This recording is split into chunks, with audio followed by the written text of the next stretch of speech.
Nós estamos aqui hoje com o senhor Antônio Esquina Dias, professor, foi meu professor, autor de 13 livros, uma pessoa muito sábia, de uma cultura imensa, também de uma origem humilde. Então, meu nome é Antônio Esquina Dias, Esquina da Espanha e Dias de Portugal. Sou neto, então, de portugueses, italianos e espanhóis. Moro atualmente e já há 48 anos na cidade, no município de São Francisco. Cidadinha, uma cidade pequena, gostosa, boa de morar, de viver. Tenho 76 anos. Até os 23 anos, residi no Córrego do Botelho, que pertence para a Palmeira do Oeste, no sítio de meus velhos pais, onde eu trabalhava na roça normalmente. A partir dos 23 anos, e através de um concurso público estadual, feito em São Paulo, fui ser servente de escola. Comentava ainda com as colegas ali na sala da vice-diretora, fui limpar a privada. Não é banheiro, professor? Não, não é banheiro, era uma privada. Muitos de vocês nem sabem o que é privada, né? Aquela casinha com um buraco lá dentro, que nós chamamos de fossa. E pior, era uma privada pública, porque era atrás de um campo de futebol, todo mundo participava daquele banheiro. E eu entrei como servente e depois, por novos concursos, fui para escriturário. Na época eu tinha o curso de datilografia. E por isso eu fui em primeiro lugar na delegacia de ensino. De 20 aprovados, fui o primeiro. Erradamente, na época, escolhi a delegacia para trabalhar. Por que erradamente? Porque o meu ambiente era mais humilde. E na delegacia de ensino daquela época, era uma hierarquia muito feroz. Você não conversava com os funcionários, com os colegas. E aquele ambiente me chocou muito. Eu falei, eu vou sair daqui. Mas eu havia passado em mais 2 concursos de escriturário também, um da Caixa Econômica Federal e outro da Secretaria Estadual de Saúde. Caixa Econômica eu nem pensei em ir atrás, porque não gosto de trabalhar com gente me esperando, filas, fico preocupado, quero atender todo mundo, e isso é ruim para quem está lá esperando e para a gente também. Então escolhi a saúde. Por acaso tinha vaga em São Francisco. Fui lá Rio Preto, esperei minha vez, escolhi São Francisco, mesmo ordenado, voltei para a roça, vinha todo dia com a marmitinha trabalhar no centro de saúde. Fui 6 anos escriturário do centro de saúde. Aí, por um outro concurso, só que interno, fui para diretor administrativo. A convite, na época, Escola Padrão, o Edivaldo acho que pegou essa época, fui convidado a vir lecionar aqui em Palmeira do Oeste, na Escola Orestes. Falei, mas eu vou deixar, na época eu já tinha 21 anos, né? 18 de saúde e 3 de educação, vou deixar tudo isso para vir dar aula. Eu já dava aula à noite, mas na escola Serapião. Escolhi aqui, aceitei, era Escola Padrão, tranquilo, vírgula. No final do ano, a então secretária da Educação, Rose Niewauer, cancelou, eliminou a Escola Padrão e o palhaço aqui dançou. Nessas alturas eu já tinha 42 anos, a filha entrando numa faculdade paga e eu sem emprego. Entrei em desespero mesmo. Fui dar aula de psicologia e sociologia em Dolcinópolis.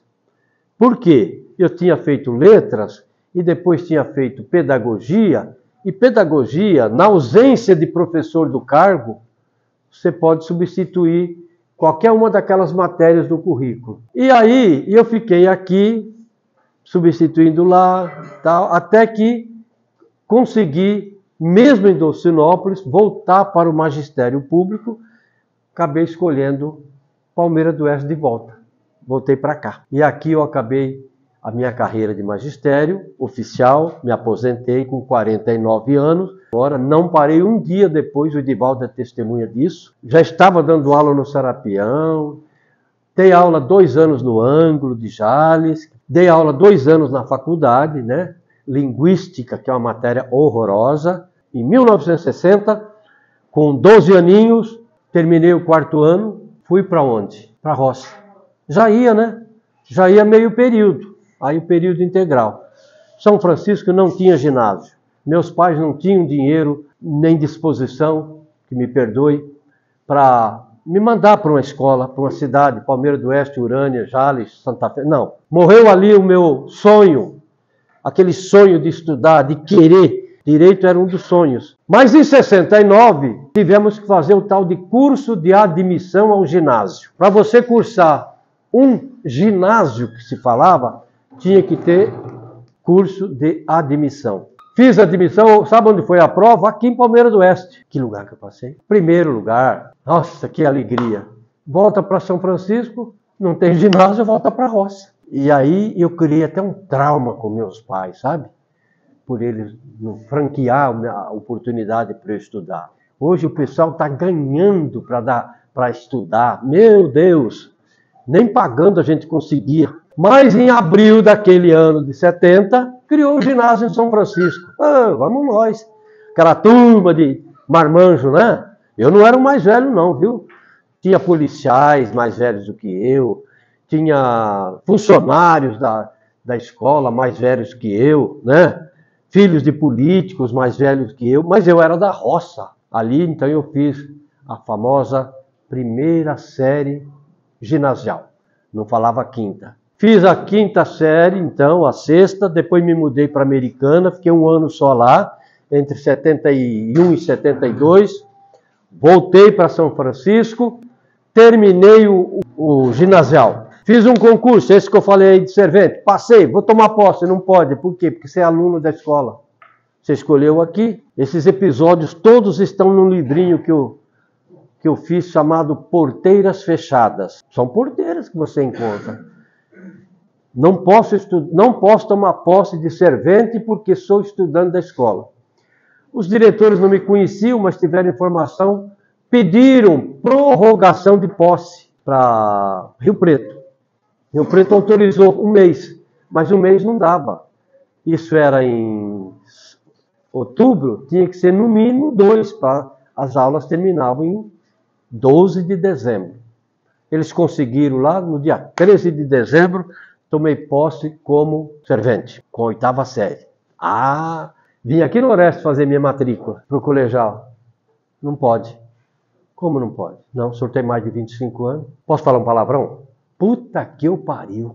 Que porteirona, hein? Eu tinha realmente mais de 25 anos, pois eu comecei com 21, fazer os 4 anos, com mais 4, 25. Voltei para casa revoltado. Quer dizer, tinha vencido uma etapa tão difícil e não podia dar prosseguimento. Fui na casa da namorada, naquele tempo eu tinha namorar, né? Na casa da namorada. Não é como hoje, que vocês namoram no carro, na rua, em qualquer lugar, não.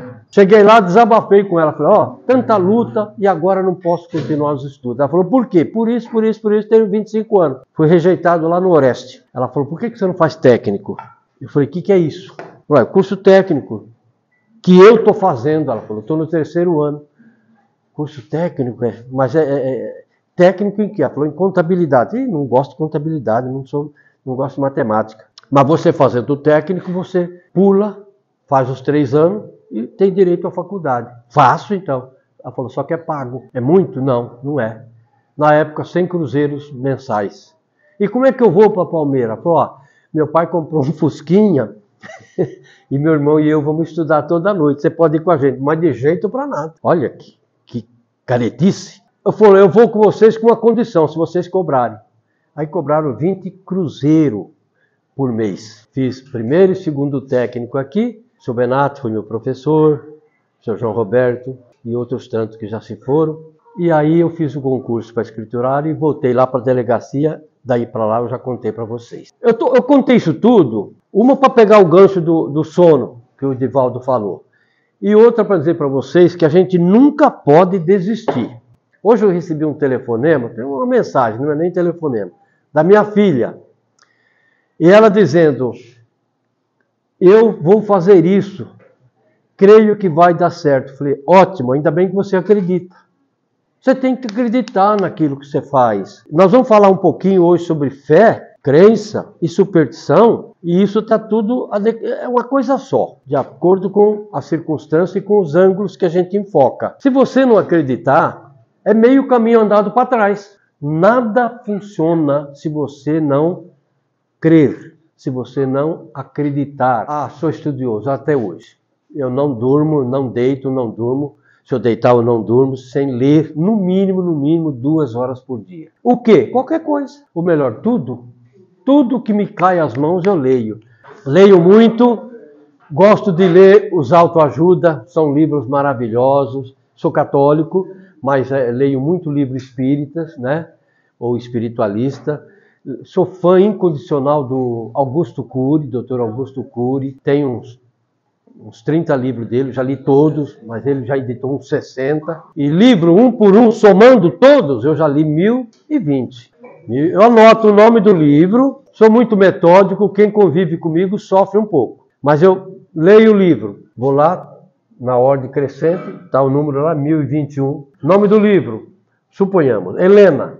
Nome do autor, no romantismo brasileiro, Joaquim Maria Machado de Assis. Machado de Assis.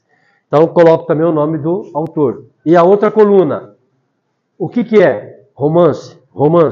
Onde ele está? Prateleira tal. Que amanhã você chega lá e fala, o senhor tem um livro Helena do Machado de Assis? Tem. O senhor me empresta? Impresso. Onde que está? Minha mulher, por exemplo, é obrigada a ligar o computador e ver. E eu também. Então está na prateleira 7A.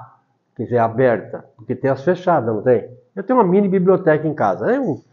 Não dá 4.000 livros, não. Uns 3.800. E empresto, hein? E empresto até hoje. Já perdi muitos, viu? Já perdi muitos. Então esse preâmbulo, esse começo, a minha história, é muito mais no sentido psicológico de ajuda, tá certo? Não desistam nunca dos vossos sonhos. Desistir por um empecilho físico, por uma doença, é uma coisa. Mas mesmo assim a gente vê tanta gente com braços amputados, pernas amputadas, né? E que continuam vivendo, que continuam exercendo, se não aquela atividade, exercendo uma outra atividade. Vamos falar sobre cultura? O que vocês entendem por cultura? Pode ser franco, pode falar qualquer coisa. Tradições, ótimo. Culinária também, opa. Costumes, usos e costumes. A gente pode sintetizar essas respostas e outras numa palavra. Tudo. Será que fazer um estilingue... Quem que sabe o que é um estilingue aqui? Então, fazer um estilingue é cultura? Claro que é cultura. Hoje é proibido até caçar de estilingue, né? Matar uma rolinha aí para o lanche, matar uma pombinha do ar. É proibido, né? Existem certas proibições que a gente não entende muito bem, né? Então, fazendo cultura... Ah, o cara é analfabeto, ele não tem cultura. Tá certo isso? Não, de jeito para nada. O índio também era analfabeto. A cultura indígena é riquíssima. Então eu escrevi aqui só para não esquecer, para eu não esquecer, não é para mim não esquecer, gente. Eu coloquei aqui assim, ó, rapidinho. A cultura é um conceito amplo, que se refere a um conjunto de valores, crenças, hábitos, costumes e conhecimentos que um grupo social compartilha e transmite de geração em geração. A minha avó paterna, que era espanhola, como eu falei no começo, era analfabeta. Toda vez que eu comprava um livrinho de literatura de cordel, que era o que eu podia comprar, ela vinha lá para escutar. Quando era de reis, rainhas, aquelas histórias que a literatura de cordel é riquíssima nisso, ela falava, na Espanha era assim, assim, assim, assim, assim. E ela veio da Espanha criança, com 12 anos apenas. Então ela tinha uma cultura nata, adquirida, oralmente, ouvia, né? E guardava e depois passava para filhos, netos, aqueles que se interessam, né? A cultura molda a forma como as pessoas pensam, agem e se relacionam com o mundo, influenciando desde a arte e a música até a alimentação e o comportamento social. Olha aí, vocês falaram isso, né? Falaram em culinária, falaram em costume. Mais embaixo eu coloquei assim, ó. A cultura pode ser vista em diferentes níveis, aliás, acabei de falar, desde a cultura de um país ou região até a cultura organizacional de uma empresa. Por exemplo, uma empresa tem uma filosofia de trabalho. É a cultura deles aquilo ali. Eles não empregam pessoas de estatura baixa. Eu estava fora já no caso. Não empregam pessoas barrigudas. É a cultura deles, não é preconceito. Muita gente acha que é. Ora, eu não sou barrigudo? Como é que eu vou achar ruim que alguém me chama de barrigudo? A maldade está dentro da gente e não fora. Está dentro da gente. O preconceito também. Agora, um segundo item. Família. Muito bem. A família tradicional, a minha família, por exemplo, dos meus tempos, era aquela composta por um homem, uma mulher, depois pelos filhos. Era a família básica. Casado no cartório e na igreja ou não. Família, geralmente, a tradicional, era marido, mulher e filhos. De repente vinha um cunhado, irmão da mulher, morar junto. Um cunhado que tinha problema, idoso, viúvo. Aí vinha a mãe do cara. Minha mãe vinha morar comigo. Tudo isso era membros auxiliares, complementares da família. A família é um grupo social primário formado por pessoas unidas por laços biológicos, afetivos ou legais. É o primeiro espaço de socialização e educação do indivíduo. Ter uma família é quase que uma segurança, não é total. Nós temos famílias desmanteladas cujos filhos, os rebentos, têm que se virar com a vida, porque não tem uma estrutura para garantir a felicidade, o futuro dos filhos, né? Transmitindo valores e comportamentos essenciais para a vida em sociedade. Porque nós não vivemos sozinhos. O homem não vive sozinho. O homem que eu falo é o ser humano. Nós vivemos em grupos chamados de sociedade, onde um depende do outro, um se relaciona com o outro. Agora, houve uma época onde tinha um membro da família que mandava, geralmente o pai. E mandava de uma maneira que a mulher era quase uma escrava, a esposa. Às vezes, mas muito raramente, era o contrário. Aliás, como é que chamava esse pai, então? Como é que chamava esse poder? Patriarcal. Isso, era o patriarca, era o mandão. Às vezes ele não era cruel, vamos dividir aí. Às vezes ele não era severo, ele era apenas o responsável. O poder patriarcal era onde o pai era o responsável por tudo. A mulher não estudava, a mulher da minha época já ia para o labor, para a luta na roça. Mas em épocas anteriores não, a mulher ficava ali para criar os filhos. Às vezes, mas muito raramente, era a mulher que mandava. Como que o homem sofria. O homem sofria mais com a mulher matriarcal do que o homem e os filhos, do que quando era o pai que mandava. Mas, então vocês estão vendo, né? O poder patriarcal e poder matriarcal. Mas era muito raro a mulher. Como na política, nós tivemos Princesa Isabel. Nossa, Princesa Isabel foi um aborto para a época dela, não é verdade? A Chiquinha Gonzaga, mulheres que se destacaram, que enfrentaram os homens. Pô, onde é que se viu uma mulher não poder cantar, não poder compor? E a Chiquinha Gonzaga lutou e ela, pelo menos, ela fez o papel dela. Então, a família tradicional, formada por pai, mãe e filhos, unidos por laços conjugais e afetivos. Essa estrutura, embora ainda comum, tem evoluído com o tempo devido a mudanças sociais e culturais, incluindo novas formas de organização familiar. Hoje nós podemos ter a união de 2 homens ou de 2 mulheres. Na minha humilde opinião, não constitui família. Não constitui família. Mas eles têm direito, esse novo modelo, de ter filhos, de adotar.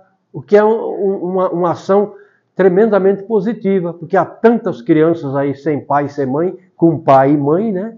Que não assume por um problema ou por outro, e de repente 2 homens ou 2 mulheres que coabitam assumem esse papel.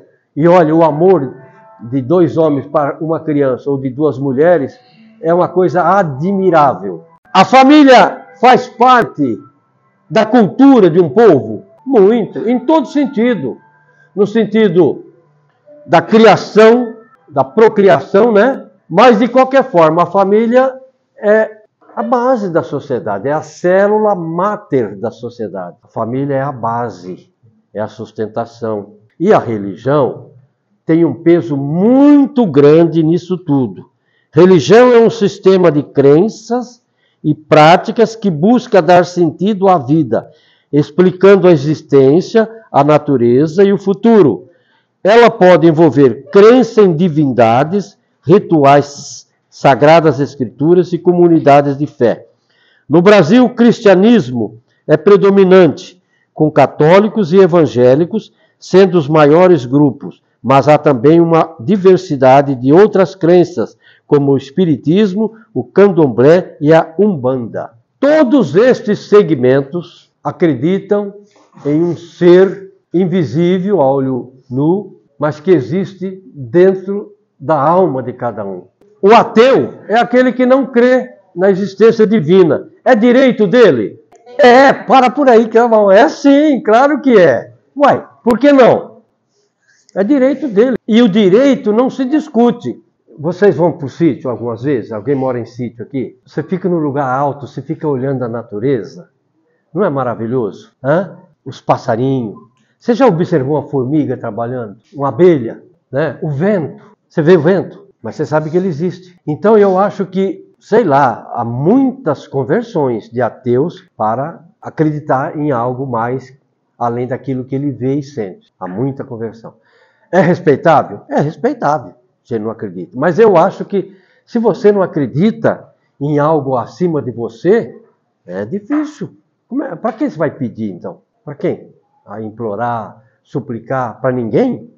Pô, então você é forte demais. Então eu repito, o ateu, o fato de ser ateu é respeitável. E o fato de ser cético, acreditar, também é respeitável. O que não pode haver, na minha opinião, é essa briga, essa discussão que está tendo atualmente, inclusive na política brasileira, de ou você é esquerda ou você é direita. Isso aí é errado. O que é isso? Político é todo ser humano. O que você está fazendo é um ato político. O que eu estou fazendo aqui com o palestrista é um ato político. Todos os povos têm a sua política. E deve existir. Agora, partidarismo é outra coisa. Aí eu sou PSB, outro eu sou PTB, eu sou PT, eu sou PMDB, eu sou isso e aquilo. É direito? É direito também. Mas não dá direito a você de achar que o outro deve ler pela sua cartilha. Você pode até tentar conquistar, não é? Eu sou caipira pirapora, gosto de música caipira. Né? A maioria dos meus discos não é sertanejo, porque o sertanejo é um mundo só nosso aqui do Brasil. Então devo ter lá uns 4 mil discos de sertanejo. Mas no todo eu tenho mais de 11 mil. Então tem desde música clássica, Beethoven, Chopin e o raio que o parta, música religiosa, música gospel que fala, tudo. É direito meu ter tudo aquilo ali, cultivar? É direito meu. Porque eu sou sertanejo? Não, você tem que ser sertanejo também. E antigo ainda, não é o moderno, não é o antigo. Não, está errado. Então, essa luta para mudar o sentimento, a opção das pessoas, não me parece ser correta. Dentro daquilo que nós chamamos de religião, nós temos a crença, a fé e a superstição. São coisas distintas? São sentimentos distintos? São. Vou ler crença, então. Dentro do item religioso. Crença é um estado mental onde se acredita que algo é verdadeiro ou que algo existe, mesmo sem evidências concretas. Isso é crença. Ela é bem mais próxima da superstição do que da fé. Porque a fé, já diz até um versículo da Bíblia, né? A fé remove montanhas. Mas você não pode esperar que a tua fé seja tão poderosa ao ponto de mudar um monte, mudar uma montanha de lugar. Que a Bíblia, já que falamos em Bíblia, ela foi escrita 100% em linguagem figurada. Metáfora, metonímia, sinédoque, pleonasmo, anacoluto, ironia, antítese e aquela série de figuras de construção de palavras e de pensamento. Então a crença é aquilo que você acredita que existe, mas que você não tem certeza. As crenças são as histórias que contamos a nós mesmos, sobre nós mesmos ou outros e o mundo ao nosso redor. Elas moldam nossas percepções, pensamentos, sentimentos e comportamentos. As crenças são poderosas, pois influenciam a forma como vemos o mundo e como nos vemos nele. Agora vem a fé. Olha que palavrinha. A fé também, na realidade, quando nós falamos que a gente acredita em Deus, é pelos ensinamentos, é pela tradição, é pela família que você passa a acreditar. Que você começa a acreditar desde criança e vai alimentando a tua fé, a tua confiança. A fé gera confiança. É claro que, como eu falei, Deus não é uma coisa que você pega ali e fala, está aqui. Mas eu posso ver Deus nesse garoto. Eu posso ver Deus num cachorrinho faminto aí de rua, baseado na minha fé, na minha crença, que tudo é criado por um ser superior. O nosso lar, a nossa casa aqui chamada Terra, é desse tamanhozinho em proporção a outros planetas. Nós temos uma série de planetas conhecidos pelo ser humano. O ser humano sabe que existem aqueles planetas. E o que nós não sabemos? É muito mais ainda. Então o cosmos, né? O universo, isso aí é só por um ser. E a base dessa fé, para todas as religiões, é um cara chamado Jesus Cristo. Ah, mas será que ele existiu? Eu acredito que sim, tem tantas evidências, há tantas evidências.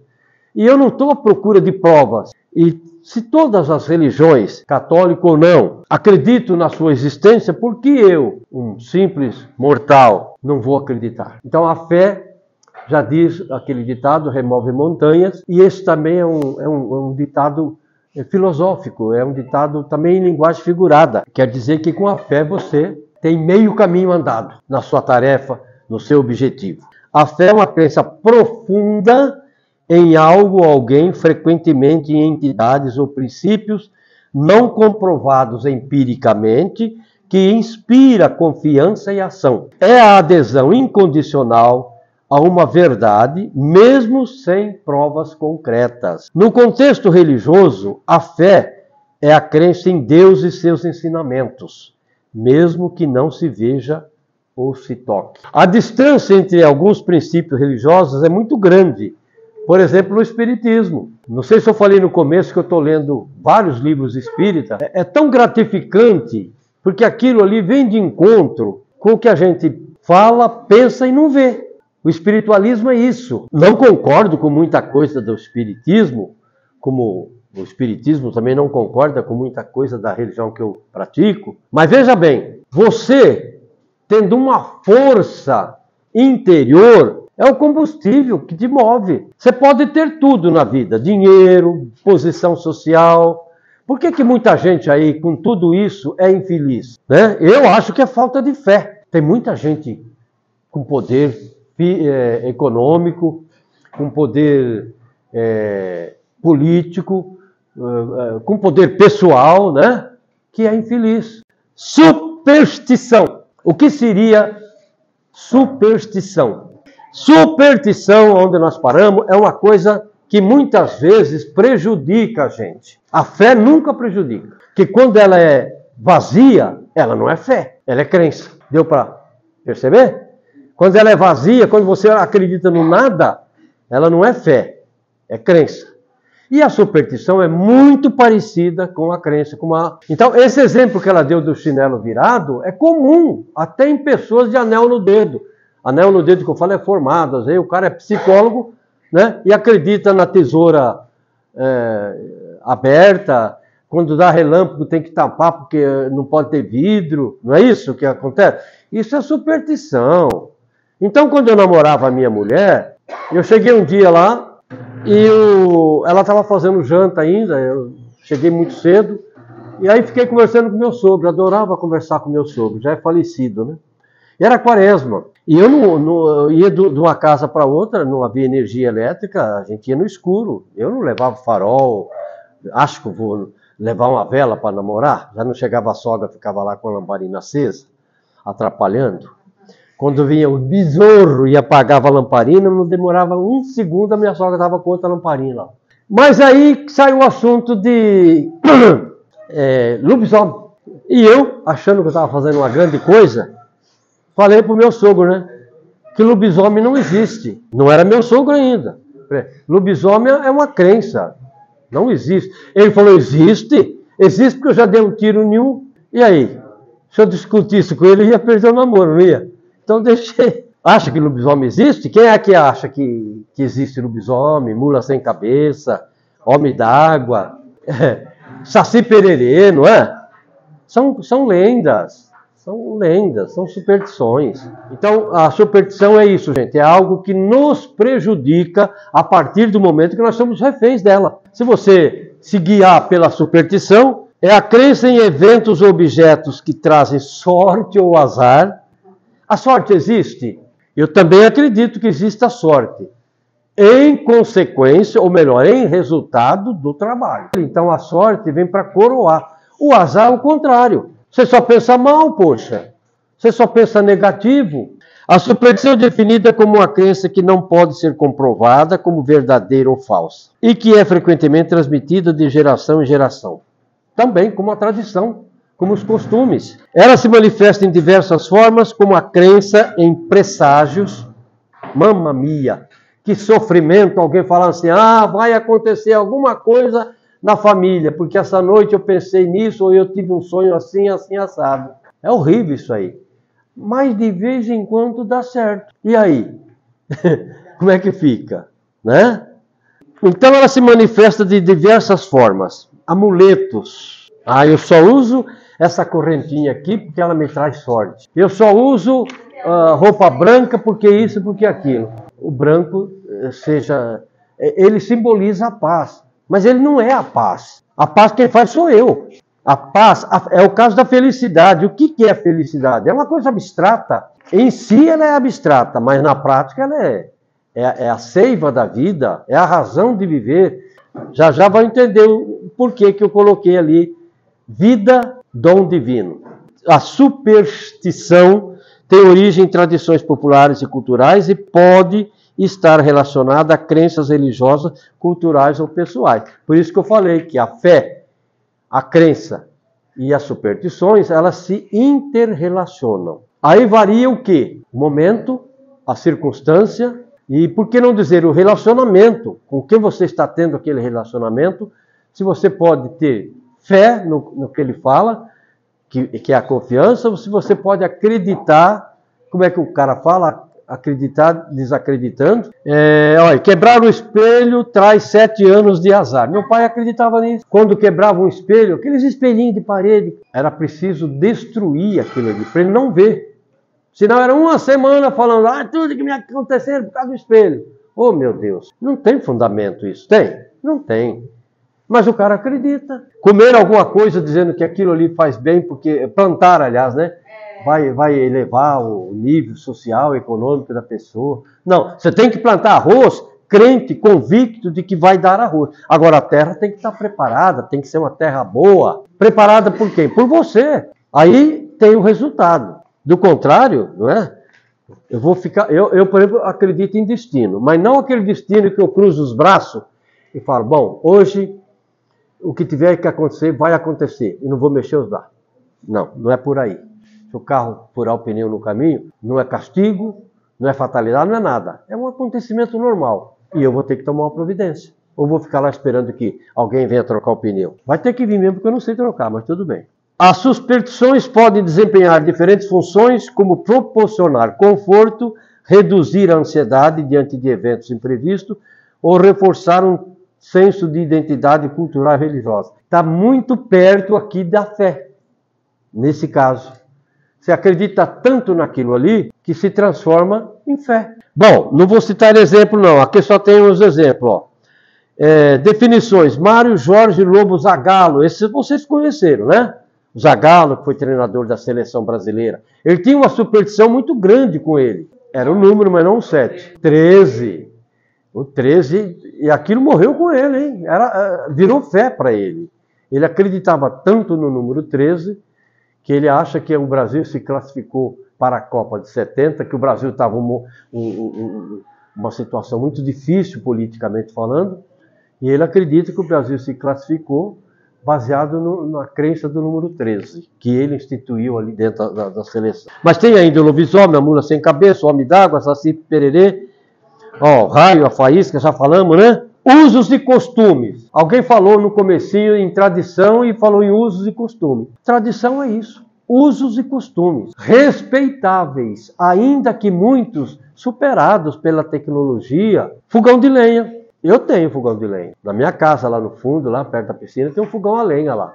De vez em quando, para fritar alguma coisa numa rapidez e também que é quantidade maior, usa o fogão a lenha. Está lá a lenha lá também. Mas de maneira geral, o fogão de lenha está superado. Ele faz parte de um uso, de um costume, de uma tradição. Em síntese, quer dizer, resumindo tudo que nós falamos até agora, ou parte do que nós falamos.